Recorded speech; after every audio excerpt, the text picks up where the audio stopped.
എന്റെ ഭാര്യയെ കള്ളിയാക്കിയിട്ട് ഇവിടെ ആരും സന്തോഷിക്കണ്ട. ഈ നിൽക്കുന്ന 4 അകത്തു പോവും എന്റെ പരാതിയിൽ.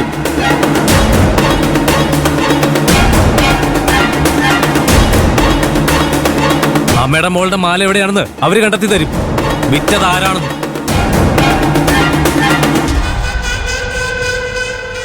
കകുതി, നിന്റെ പരാതി ഇപ്പൊ തന്നെ സ്റ്റേഷനിൽ എഴുതി കൊടുക്കണം. വാങ്ങോട്ട് വാ.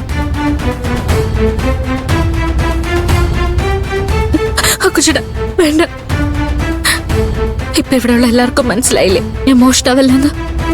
എനിക്കത് മതി. ഇപ്പൊ ഇവർക്ക് കിട്ടിയ തിരിച്ചടി മതി. ഇവർക്ക് ഇനി എന്റെ മുഖത്ത് നോക്കാൻ മടിക്കും, കുറ്റബോധം കൊണ്ട്.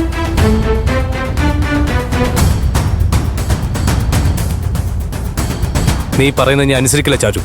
ഇങ്ങനെ ഇവരെ വിട്ടാ ഇനിയും ഇവരത് ആവർത്തിക്കും. ചാരുമോളെ, ആകാശ് പറഞ്ഞതാ ശരി. മോള് ചെന്ന് പരാതി കൊടുക്കും.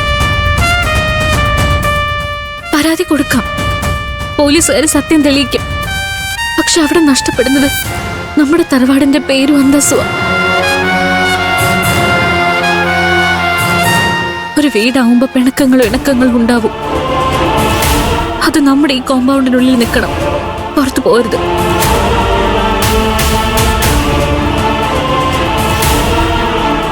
നാണക്കേടിക്ക് വലിഞ്ഞു കയറി വന്ന ഐശ്വര്യം കെട്ടവൾക്ക് മാത്രമല്ല, അത് മനസ്സിലാക്കിയ എല്ലാവർക്കും നല്ലത്.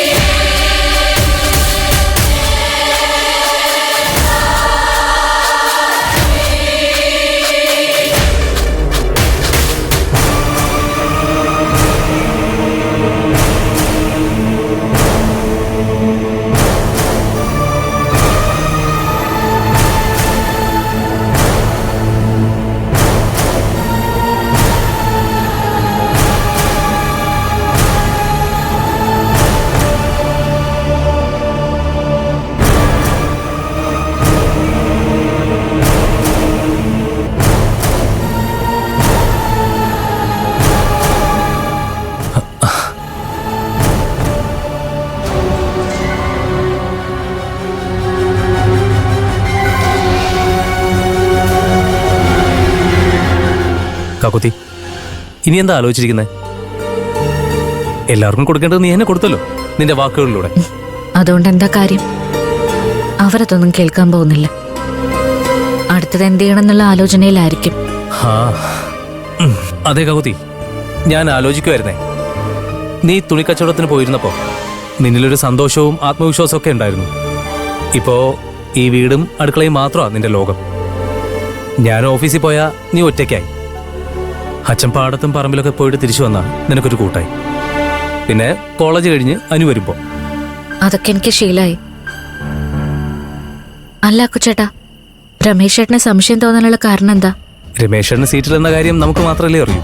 നിന്നെ അന്വേഷിച്ച 4 മണിക്കാറ്റ് ജംഗ്ഷനിൽ എത്തിയപ്പോ രമേശ് ചേട്ടൻ കൂടെയുള്ളവർക്ക് കാശ് വാരി കൊടുക്കുന്നത് ഞാൻ കണ്ടു. എന്നെ കണ്ടപ്പോ രമേശ് ചേട്ടൻ കാശ് മറയ്ക്കാൻ നോക്കി. ഞാൻ ചോദിക്കാതെ തന്നെ പറഞ്ഞു പാർട്ടി ഫണ്ടാണെന്ന്. സീറ്റില്ലാത്ത ആൾക്ക് പാർട്ടി ഫണ്ട് കൊടുക്കൂ. കൊള്ളാം. ഇപ്പൊ സേതുരാമയ്യർ CBI അക്കുച്ചേട്ടനാണ്. നീ എന്ന് പറഞ്ഞില്ലേ, വേണ്ടപ്പെട്ടവർക്ക് എന്തെങ്കിലും സംഭവിച്ചാ ആരായാലും സേതുരാമയ്യർ ആവൂന്ന്. സെയിം. കകുതി, നീ ഒരു ബിസിനസ് തുടങ്ങണം. എന്ത് ബിസിനസ്? ടെക്സ്റ്റൈൽസ്.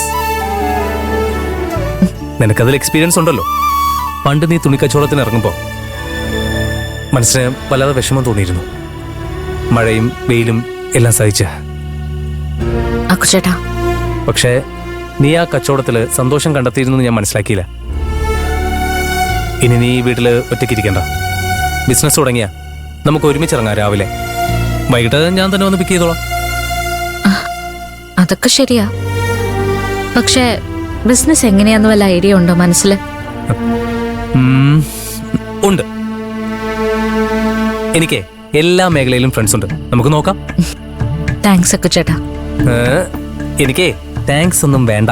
പിന്നെ പിന്നെ അതായത് പിന്നെ അതായത്